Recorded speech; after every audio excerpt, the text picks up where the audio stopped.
बिस्मिल्लाहिर्रहमानिर्रहीम। अस्सलाम वालेकुम। शीतल ने इस घटिया अंदाज में खुद को मेरे साथ मंसूब करने की कोशिश की थी कि ये बात मेरे लिए शदीद हैरत का बाइस थी। अगर वो इस वजह से मुझ पर अपना कोई खसूसी हक समझ रही थी कि मेरी वजह से इसे अगवा होने की जिल्लत उठाना पड़ी थी, तो उसके बदले उसे वहाँ से बाइज्जत बाजियाब कराने का सेहरा भी तो मेरे सर बंधा था। और जहाँ तक ताल्लुक है मेरे वादे का कि इसे इसके वालिद तक पहुंचाऊंगा, तो ठाकर के जरिए मैं अपना वादा ही पूरा कर रहा था। ज़रूरी तो नहीं था कि मैं बानफ्से नफीस इसे इसके वालिद के हवाले करता। इतनी सी बात पर इसे सीखपा होने की क्या ज़रूरत थी। और बिलफर्ज मेरी जुदाई की खबर उसके लिए शौक साबित हुई थी और वो ठाकर के साथ अकेले नहीं जाना चाहती थी और मेरे साथ रहने पर ही बाजिद थी, तो इसका इजहार वो बरमला भी मेरे सामने कर सकती थी।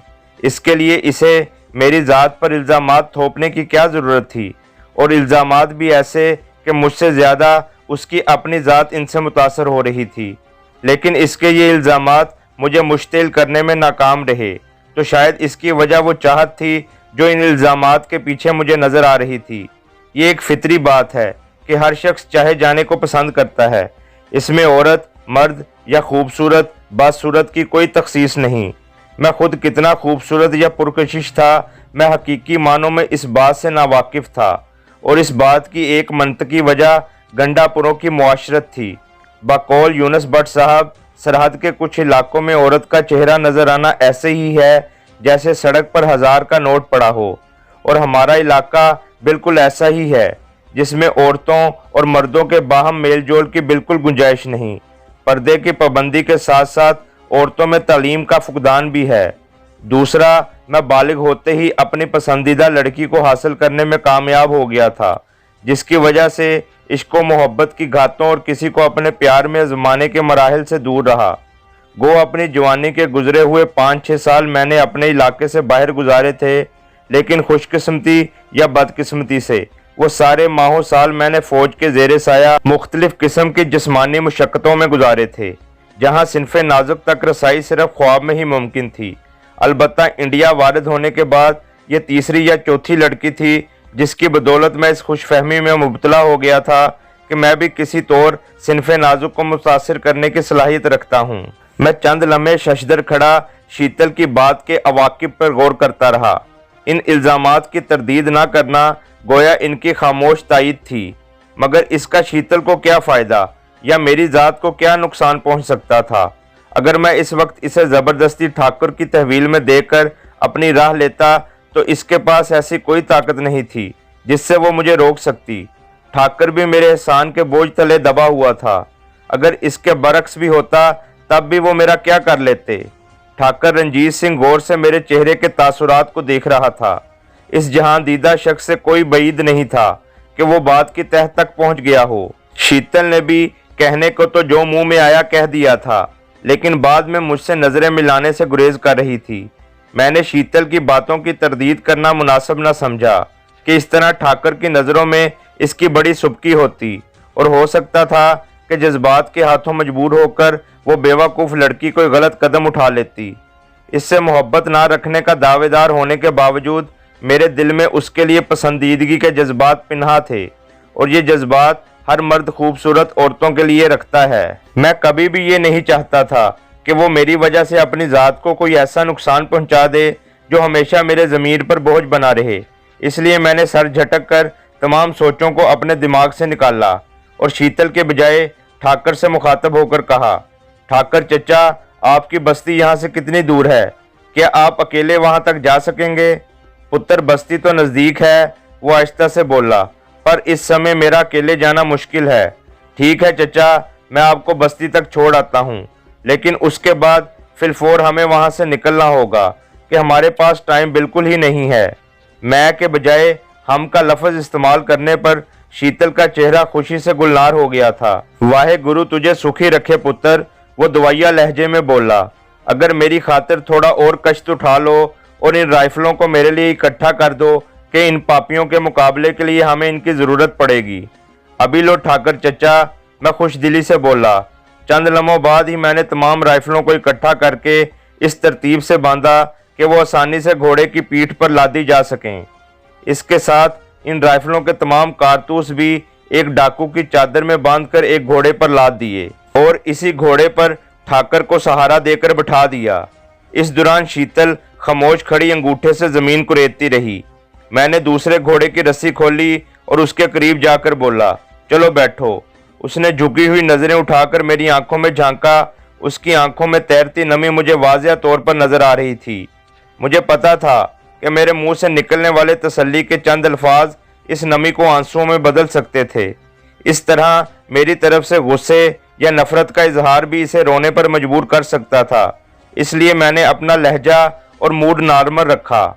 वो खामोशी से मेरा सहारा लेकर घोड़े पर बैठ गई। मैं भी उछलकर तीसरे घोड़े पर बैठा और हम दोनों ठाकर के घोड़े के पीछे चल पड़े। तीनों घोड़े सुधाए हुए थे, इसलिए मुझे शीतल के गिरने का खौफ नहीं था, वरना इसके बैठने के अंदाज से साफ पता चल रहा था कि वो घोड़सवारी से नावाकिफ थी। मेरे जहन में बरसों पहले सुनी हुई एक कहावत गूंजी कि मैं तो कंबल को छोड़ता हूँ, कंबल मुझे नहीं छोड़ता।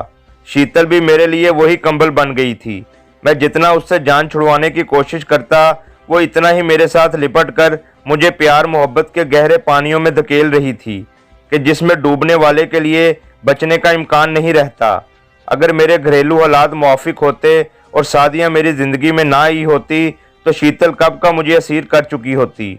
मैंने अपना घोड़ा ठाकर रंजीत सिंह के मतवाजी किया और इसे कहा, एक बात पूछूं ठाकर चाचा, एक छोड़ 10 पूछ पुत्र। उसका लहजा शहद में डूबा हुआ था। बलवंत के साथ आपका क्या झगड़ा था?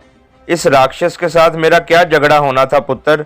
वो पापी तो इस धरती का नासूर था। उसके कारण कितनी कंवारियों की इज्जतें लूटी, कितनी सुहागनों के सुहाग उजड़े, कितने बच्चे बेघर हुए, कितने परिवार उजड़े, उसका कोई शुमार नहीं है।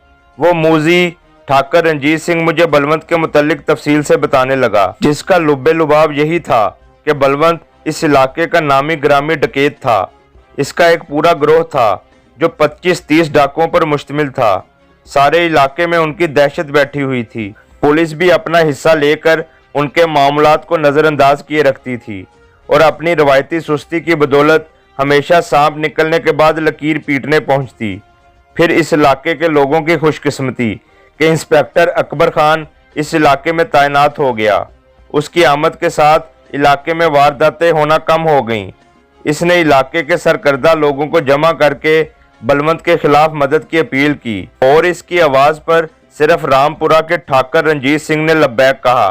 बाकी बस्तियों के सरकर्दा अफराद ने बलवंत के खिलाफ गवाही देने या पुलिस की किसी और किस्म की मदद से माजूरी जाहिर की। उनका मौक़िफ़ था कि इंस्पेक्टर अकबर खान ने तो एक दिन चले जाना था, उसके बाद बलवंत का सामना कौन करता। हालांकि थोड़ा सा भी वो सोचते तो ये बावर करना उनके लिए मुश्किल नहीं था कि तमाम इलाके का इत्तेहाद ही बलवंत को मौत के घाट उतारने के लिए काफ़ी था। मुट्ठी भर डाकू पूरे इलाके का मुकाबला कैसे करते? मगर ये बात ना आज तक पाकिस्तानी अवाम समझे हैं और ना ही उस इलाके के लोग इसको समझने के लिए तैयार थे। ठाकर की जुर्रत को देखकर अकबर खान बहुत खुश हुआ और इस बस्ती की हिफाजत के लिए उसने रामपुरा में मौजूद चौकी पर पुलिस वालों की तादाद दुगनी कर दी। बलवंत के पास भी ठाकर रंजीत सिंह की पुलिस के साथ गठजोड़ की खबर पहुंच चुकी थी। उसने अपना एक कारिंदा रंजीत सिंह को मुतनब्बा करने के लिए उसके पास भेजा, जिसे ठाकर ने अपने मुलाजमीन के जरिए काबू करके पुलिस के हवाले कर दिया। इसके जवाब में बलवंत ने रामपुरा के एक आदमी के हाथ ठाकर को पैगाम भिजवाया कि जल्द ही वो ठाकर से अपना बदला लेगा और इसके बाद वो ठाकर की ताड़ में रहा। उसकी हवेली पर तो पुलिस की वजह से वो धावा ना बोल सका, लेकिन ठाकर की गफलत ने इसे ये मौका फराहम कर दिया। ठाकर इंस्पेक्टर अकबर खान से मुलाकात के लिए रामपुरा से शांति नगर रवाना हुआ। पुलिस थाना शांति नगर में था। इसी निस्बत से अकबर खान की रहाइश भी वहीं थी। ठाकर ने सोचा कि वो चोरी छुपे शांति नगर पहुंच जाएगा और इस वजह से इसने सिर्फ अपने 2 मुलाजमीन को साथ लिया। हथियार के नाम पर उनके पास कुल्हाड़ियां थीं और तीनों घोड़े पर सवार थे। बलवंत को भी ये खबर पहुंच गई और वो जंगल में घात लगाकर बैठ गया। इस हमले में ठाकर के दोनों मुलाजमीन तो मौके पर ही दम तोड़ गए। ठाकर का घोड़ा भी गोली लगने की वजह से उसका साथ ना निभा सका, जिसकी वजह से इसे पैदल ही वहां से भागना पड़ा। बलवंत भी इसे तड़पा तड़पा कर मारना चाहता था। इसलिए इसे उस वक्त तक दौड़ाता रहा जब तक ठाकर बेदम होकर गिर न गया। इस सारे मुकाबले की तफसीलात पिछली किस्त में बयान की जा चुकी हैं। जब तक ठाकर की कहानी खत्म हुई, हम जंगल से बाहर निकलकर रामपुरा के करीब पहुंच गए थे। वो 150-200 घरों पर मुश्तमिल आबादी थी, जिसमें कच्चे पक्के हर तरह के मकान शामिल थे। ठाकर का मकान हवेली नुमा था और पुख्ता ईंटों से बना हुआ था, जिसकी 4 दीवारी काफी ऊंची थी। जंगल की तरफ से जाते वक्त ठाकर की हवेली ही सबसे पहले पड़ती थी। हवेली के दरवाजे के करीब पहुंचकर मैं ठाकर से बोला, चचा अब हमें इजाजत दो। क्या? वो हैरानी से बोला, पुत्र बगैर भोजन के जाना आपको शोभा नहीं देता। मगर चचा, अगर मगर छोड़ो। वो कता कलामी करते हुए बोला, रात पड़ने वाली है, आज यहीं रह जाओ, कल सवेरे चले जाना। मैं एक लम्हे के लिए सोच में पड़ गया। शीतल भी बिन कहे मुझे ठाकर की बात से मुत्तफिक नजर आ रही थी। किस विचार में पड़ गए हो पुत्र? ठाकुर ने पूछा। मुझे चचा भी कहते हो और मेरी बिनती भी नहीं सुनते। ठीक है ठाकर चचा, पर आप हमारा जिक्र किसी से नहीं करेंगे और बलवंत को टिकाने लगाने की जिम्मेदारी भी आप खुद कबूल करेंगे। अलबत्ता हमारे जाने के बाद बेशक आप तमाम लोगों को हमारे मुतल्लिक बता सकते हैं। ठीक है पुत्र, पर अभी अंदर तो चलो। ठाकर ने हवेली के दरवाजे पर दस्तक देते हुए कहा। क्या शाम तक इधर ही खड़े रहेंगे? ठाकर के अंदाज पर हम दोनों बेसाख्ता हंस पड़े। हवेली का दरवाजा खोलकर एक मुलाजिम ने बाहर झांका और फिर ठाकर को देखकर दरवाजा मुकम्मल खोल दिया। ठाकर को दस्तक देने के लिए घोड़ों से उतरना पड़ा था, जबकि हम दोनों अभी तक घोड़ों पर सवार थे। ठाकर ने अपने घोड़े की लगामें मुलाजिम के हवाले की और इसे बोला, ये तीनों घोड़े अस्तबल में ले जाकर बांध दो और ये बंदूकें उतार कर अंदर स्टोर में रखवा दो। ठाकर का मतलब समझते हुए मैंने भी घोड़े से उतरकर शीतल को सहारा देकर उतारा और हम दोनों अपने घोड़ों की लगामें नौकर के हवाले करते हुए ठाकर के साथ हवेली के अंदर बढ़ गए। हवेली का तर्ज तमीर सादगी लिए हुए था और इसकी बनावट देखकर पता चलता था कि उसको बनाते वक्त कोई मंसूबाबंदी नहीं की गई थी और बगैर नक्शे के ज़रूरत के असूल के मुताबिक कमरे बनाए गए थे। कमरे 2 मंजिला थे, जिनका रुख शमालन जनूबन था, जबकि 6 कमरे शर्कन गरबन बनाए गए थे, जिनके आगे बरामदा भी था।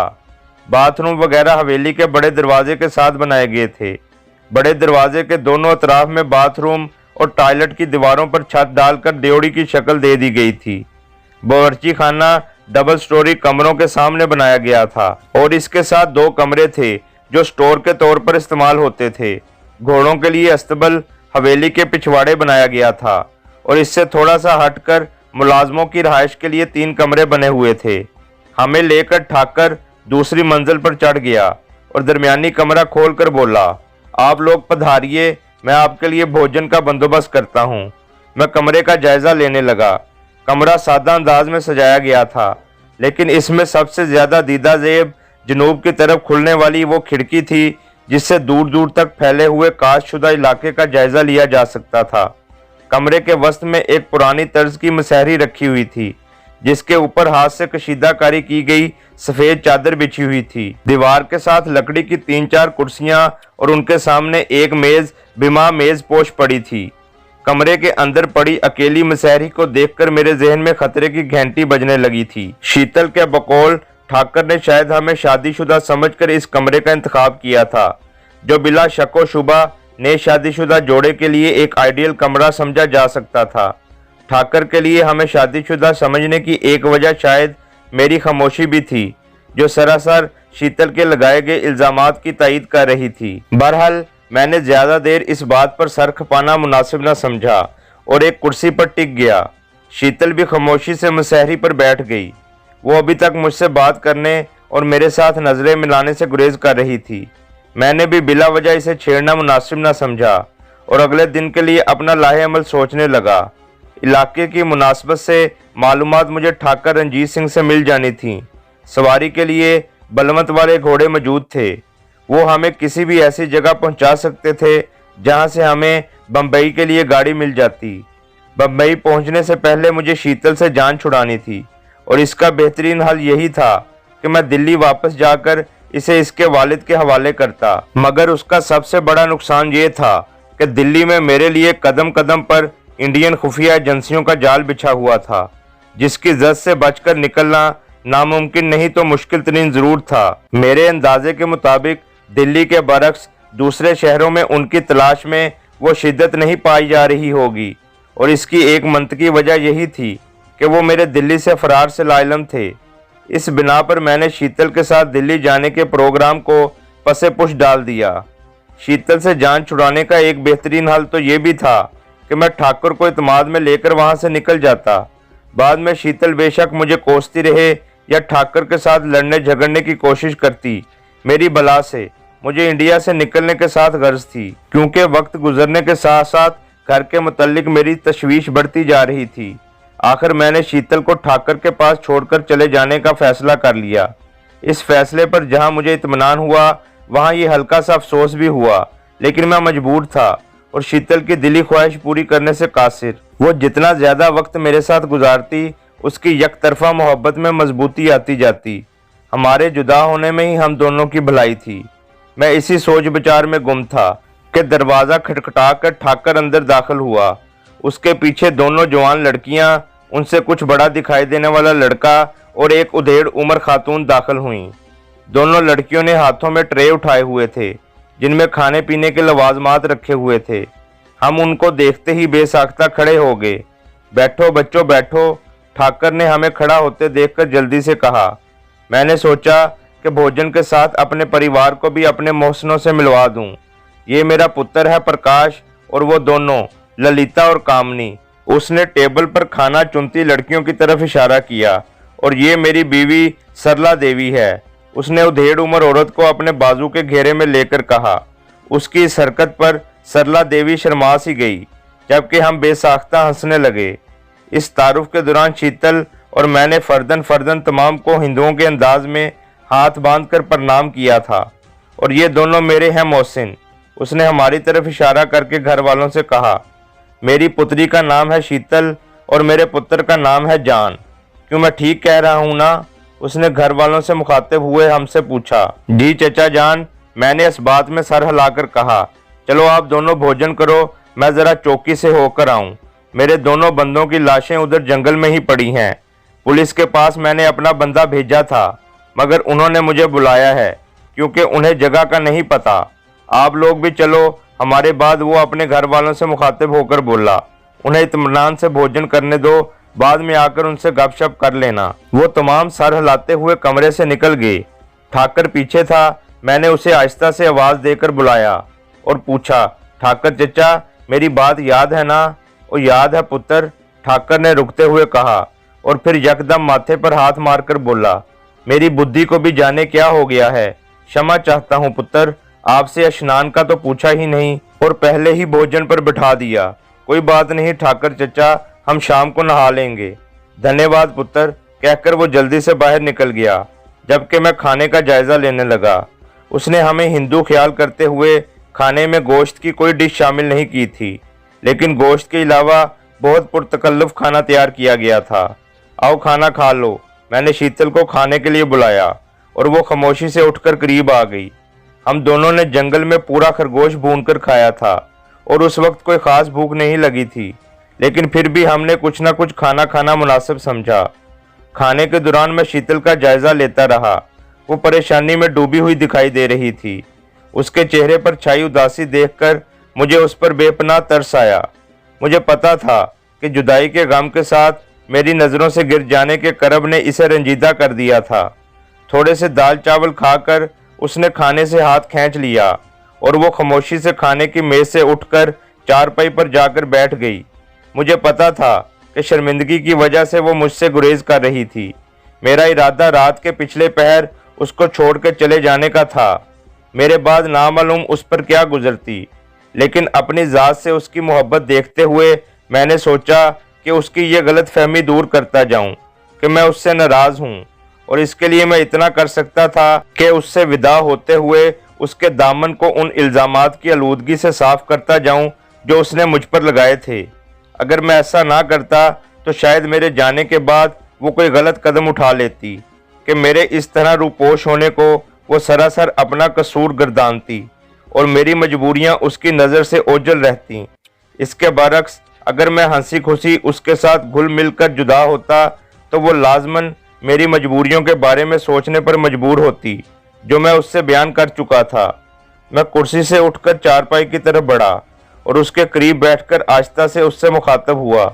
शीतल खफा हो मुझसे और वो मुझे अपने करीब पाकर गोद में रखे हुए हाथों को इज़्तिराब से मरोड़ने लगी। मेरी बात सुनकर उसने अपना झुका हुआ सर उठाया। उसकी आंखों में चमकती नमी वाज़िया दिखाई दे रही थी। फिर बगैर मेरी बात का जवाब दिए उसने नफ़ी में अपना सर हिलाया और दोबारा गोद में रखे हुए अपने हाथ को देखने लगी। मैंने अपने दोनों हाथ बढ़ाकर उसके मुस्तरिब हाथों को थामा और कहा, सॉरी शीतल, मुझे पता है कि मैंने आपको ठाकर चचा की तहवील में देने का जो इरादा किया था वो गलत था। इस तरह मैं ये भी जानता हूँ कि मेरे इस इरादे से आपके जज्बात को ठेस पहुँची और गुस्से में आपके मुंह से कुछ नाजेबा कलमात निकल गए, लेकिन बाखुदा मुझे ये पता नहीं था कि मेरे यूं चले जाने को आप दिल से लगा लेंगी। मैं एक लम्हा सांस लेने के लिए रुका और फिर गोया हुआ, शीतल, आप बहुत प्यारी, दिलकश और चाहे जाने के काबिल एक आइडियल लड़की हैं, लेकिन मेरी बदकिस्मती कि मैं मजबूरियों की दलदल में गर्दन तक फंसा हुआ हूँ। चाहने के बावजूद मैं तुम्हें अपना नहीं सकता। तेरे मेरे मिलन के दरमियान जो रुकावटें हैं इनसे तू भी अच्छी तरह वाकिफ है। इसलिए तेरे लिए और मेरे लिए बेहतर यही है कि जितनी जल्दी हो सके अपनी अपनी राह लें। बाद के रोने से अभी का अफसोस बेहतर है। वो खामोशी से सर झुकाए मेरी बातें सुनती रही और जैसे ही मेरी बात खत्म हुई उसने झुका हुआ सर उठाया। उसकी आंखें आंसुओं से तर थीं। अपने हाथ आहिस्तगी से मेरे हाथों से छुड़वाकर उसने प्रणाम के अंदाज में बांधे और रोते हुए बोली, साहब, आप मेहमान हैं। मुझे कोई अधिकार नहीं था कि आपकी ज़ात पर इतने घटिया इल्ज़ामात धरती, लेकिन मुझे समझ ही कुछ ना आई और मैं वो कुछ बोल गई जो मुझे बिल्कुल शोभा नहीं देता था। मैं क्षमा, प्लीज़ शीतल, मैंने कता कलामी करते हुए उसके होंठों पर हाथ रख दिए। मैं आपसे बिल्कुल खफा नहीं हूँ, बस तुम रो मत और जो कुछ हो गया इसे भूल जाओ। समझो हमारे दरमियान ऐसी वैसी कोई बात हुई ही नहीं थी। वैसे मैं आप पर बोझ बन गई हूँ ना, वो आंसू साफ करते हुए दुखी लहजे में बोली। इससे पहले कि मैं कोई जवाब देता दरवाजे पर दस्तक हुई। जारी है।